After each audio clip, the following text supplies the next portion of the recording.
बंद झाला तर करायचं. नमस्ते शेतकरी मित्रांनो, आज 4 जानेवारी 2025 आहे. कांदा मुळा भाजी अवघी विठाई माझी, लसूण मिरची कोथिंबीर अवघा झाला माझा, हरी म्हणणारे सावतामाळी.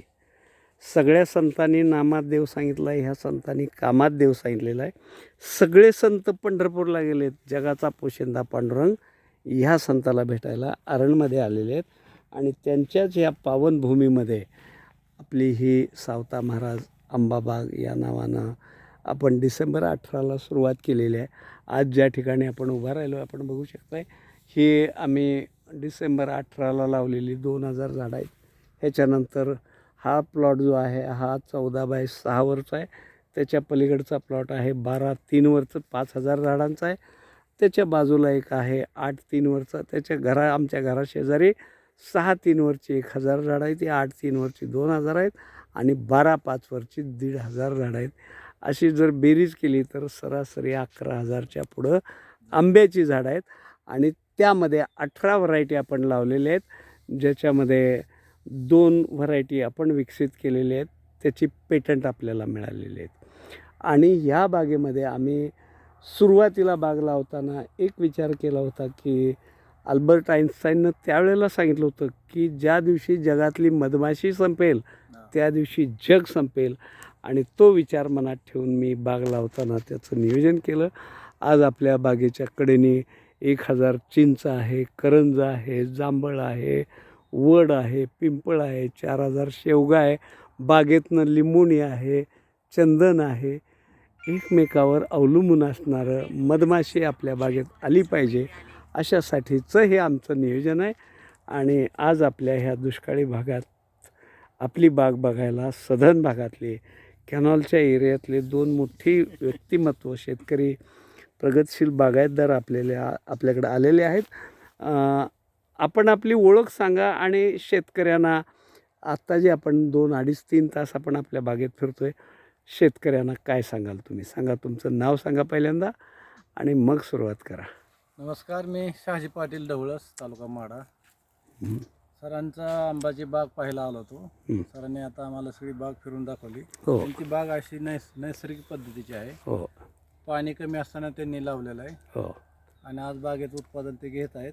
हो बाग फिरून झाल्यावर एक लक्षात आलं की कुठलंही खत त्यांनी वापरलेलं नाही. हो त्यांचा जमीन एकदम माळरान आहे. हो पण उत्पादन मोहर सगळ्या झाडाला भरपूर लागलेलं आहे. हो पाणी कमी असतानाही त्यांनी केलेला प्रयोग आज यशस्वी झाला आहे. हो आणि वयाच्या 65व्या वर्षी त्यांनी लावलेली शेती आज त्यांना करोडपती करायला लागले. बरोबर. आणि आमच्यासारखे शेतकरी अजूनही शेतीत यशस्वी नाहीत. बरं. तर प्रयोगशील शेतकऱ्यांनी प्रयोग करत राहावा. त्यांच्याकडचे आज मी ड्रीप बी पाहिली. 22 mm ची ड्रीप आहे, नवीन पद्धतीची ड्रीप आहे. पाणी सगळीकडे समतोल जातं, म्हणजे चढ उतार असला तरी ते एक पाहायला मिळालं. आणि पाण्याचं नियोजन त्यांचं काटेकोर आहे. आणि आजही या वयात ते स्वतः बाग पाहतात. बरेच व्हरायटीचे त्यांनी आंबे लावलेत, 2 पेटंट आहेत. तरी आदर्श असे कृषी रत्न पुरस्कार मिळालेले हे गाडगे साहेब आहेत. तर बाग पाहून आम्हाला प्रेरणा मिळाली की आपणही इथून पुढं असं काहीतरी काम करावं. धन्यवाद. सांगा तुमचं नाव. नमस्कार, माझं नाव मुकुंद रणदिवे. मी रणदिवेवाडीचा आहे. हो. मी तसं पाहिलं तर आज पाहायला आलोय.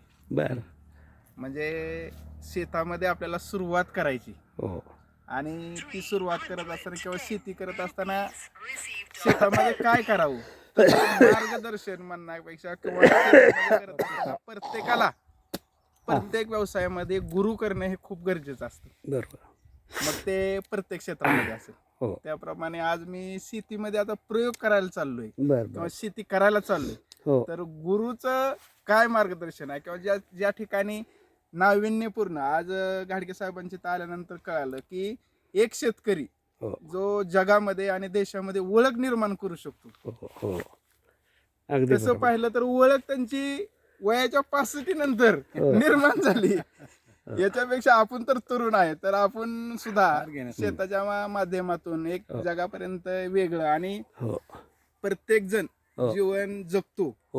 किती जगला, किती कमवलं, काय झालं ह्याच्यापेक्षा तो कसं जगला आणि तो इतरांना काय देऊन गेला जगलेला ह्याच्यामध्ये. बरोबर. तर गाडगे साहेबांच्या इथं आल्यानंतर ही बागेमध्ये बघितल्यानंतर वगैरे मला वाटलं की खूप काही घेण्यासारखं आहे आणि देत असताना वेळ कमी पडतोय. आमच्याकडे वेळ आहे, परंतु त्यांचा इथं आल्यानंतर सुद्धा खूप वेळ दिला, खूप असं मोलाचं मार्गदर्शन केलं. ज्या शेतामध्ये आज आपण बांधावरनं फिरतो त्यावेळेस शेतामध्ये बघितल्यानंतर जे गवत आपल्याला गवत म्हणून आपण त्याकडे बघतो, तर तेच खत म्हणून ते बघतायत, हे मला त्यातलं एक आणखी नवल वाटलं. आणि शेतामध्ये त्यांच्याकडे असलेले विविध प्रकारची झाडं, हो. म्हणजे मी तर म्हणतो असा मोसम राहणार नाही 12 महिन्यामधला हो. की गाडगे साहेबांची इथं आल्यानंतर खायला काय खायला मिळेल. खायला. अगदी बरोबर आहे, बरोबर. हो. कारण का आणि ज्या त्या नैसर्गिक वातावरणामध्ये हो ना. जे पण शरीराला ज्या त्या कालावधीमध्ये आलेली पिकं खाण्यासाठी तेवढेच पोषक असतात, तेवढी फळधारणा आणि तेवढ्या प्रकारची विविधता या शेतामध्ये मला पाहायला मिळाली. कारण का गेल्या तर फक्त आम्ही आलोय आंब्याची बाग बघण्यासाठी, परंतु जे बघितलं ते अनेक आहे की नुसती बाग म्हणून नाही तर खूप अशी झाडे आहेत की ज्याच्यातून त्यांचं मार्गदर्शन घेणं ही ते गरजेचं आहे. आणि वेळोवेळी आम्ही मार्गदर्शन घेऊच.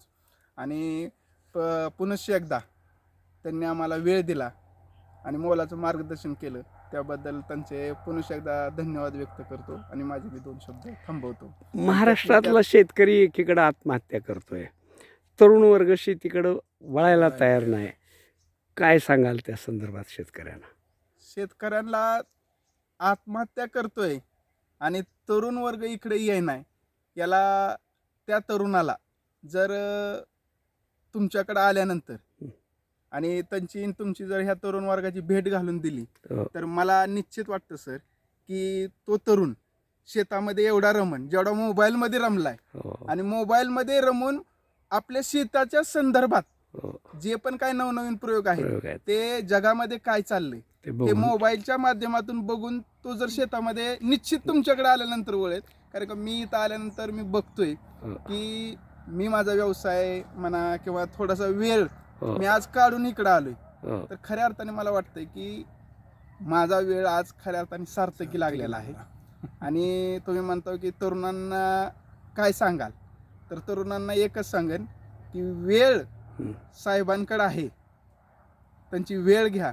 तुम्ही या बागेमध्ये बघा, त्यांनी केलेले नवनवीन प्रयोग बघा. आणि साहेब जितका वेळ देतात तरुणांना वेळ नसेल, परंतु साहेबांची इथं आल्यानंतर शेतामध्ये काम करण्यासाठी आणि काबाड कष्ट करून शेती करण्यासाठी गरज नाही, हे सुद्धा मला इथं निदर्शनाला जाणवलं. आणि शेतकरी असल्याचा अभिमान निश्चितपणे तो सांगेन की मी शेतकरी आहे आणि मी आज एवढ्या लाखोमध्ये कोटीमध्ये मगाशी तुम्ही उदाहरण दिलं की सागवानाचं, हो ना. हो ना. तर आज लावलेलं सागवान हो. हे एखाद्या नोकरदाराला हो. रिटायरमेंटला मिळणारी अमाऊंट 35 वर्षानंतर म्हणजे त्याच्या सर्व्हिसच्या 35व्या वर्षानंतर जी मिळणार आहे ती मला वाटतंय 10 वर्षामध्ये तुम्ही आम्हाला सांगितलं की त्याची रिटायरमेंटची कोट्यवधी रुपयाचं त्याचा इन्कम होतोय. अगदी मग बरोबर. लाईफस्टाईल जीवन जगत असताना किंवा तरुण मुलांना पैसा हा नितांत आता सध्या काळाची गरज पडलेली आहे, परंतु ते कमवत असताना शेतामध्ये आनंदी हेल्दी ह्या सिटीमध्ये धकाधकीच्या जीवनामध्ये जीवन जगण्यापेक्षा इथे एकदम हेल्दी जीवन जगू शकतो आणि दोन्ही गोष्टींचं समतोलित साधू शकतो आपण. एवढंच मी तरुणांना सांगेन. आणि तरुणांना आणखी एकदा मी व्हिडिओच्या माध्यमातून एवढीच विनंती करेन की गाडगे साहेबांकडे या, बघा, त्यांचं मार्गदर्शन घ्या. आत्महत्या करण्याच्या ऐवजी आणखी आत्मनिर्भर तर पण नाही, परंतु मला जगलं पाहिजे आणि झाडांवरती प्रेम लागल्यानंतर तुम्हाला जगण्याची निश्चित उमेद तयार होईल आणि आत्महत्या करण्याचा विचार सुद्धा डोक्यातून निघून जाईल. कारण की इथं आल्यानंतर वातावरणात असं वाटतंय की हॉस्पिटलमधला असलेला पेशंट जरी इथं आला तरी बरा होईल. अगदी बरोबर. पाटील साहेब, काल 3 जानेवारी सावित्रीबाई फुलेंची जयंती झालेली आहे. आज आपल्या लोकसंख्येच्या 50% लोकसंख्या ह्या महिला आहेत. त्या सावित्रीच्या लेकीनं आपण काय सांगाल? कारण आपल्या शेती व्यवसायात असेल किंवा इतर कुठल्या व्यवसायात असेल, पुरुषांपेक्षा शेतीमध्ये सगळ्यात जास्त महिला काम करतायत, त्यांना काय सांगाल तुम्ही? शेती हा उद्योग म्हणजे शेतीचा शोधच महिलांनी लावलेला आहे. शेतीमध्ये महिलांची साथ असेल तर नक्कीच ते घर पुढं जातं. आणि सावित्रीबाईंनी जे महिलांसाठी काम केलं ते सगळ्या समाजातील महिलांसाठी केलं. सगळ्या समाजाला तसं आपल्या घरातली महिला जर पुढं आली तर ते घर समाज सुधारतं. शेती तर सुरुवातच त्यांनी केलेली आहे. त्यामुळे शेती त्यांना सांगणं म्हणजे आपल्याला आपल्यापेक्षा त्या हुशार आहेत. अगदी काबाड बरोबर. कष्ट करण्याची ताकद त्यांच्यात आहे. त्यांच्यात आहे. हो ना. जोडीनं जो शेती करल किंवा त्याच्या घरची शेती समजून घेईल तो घर नक्कीच शेतीमध्ये यशस्वी होईल. धन्यवाद. आपण आमच्या बागेला भेट दिली.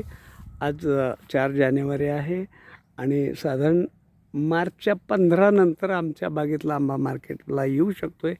आजच आम्ही आपल्याला निमंत्रण देतो की आमच्या बागेतला आंबा खायला आपण या. सहकुटुंब या, एकटं नाही. त्यांना एकदा आमची बाग दाखवायला. खायला सहकुटुंबी. नाही पाहायलाही आणा आणि खायलाही आणा. जोडीनं या आणि गोडीनं या.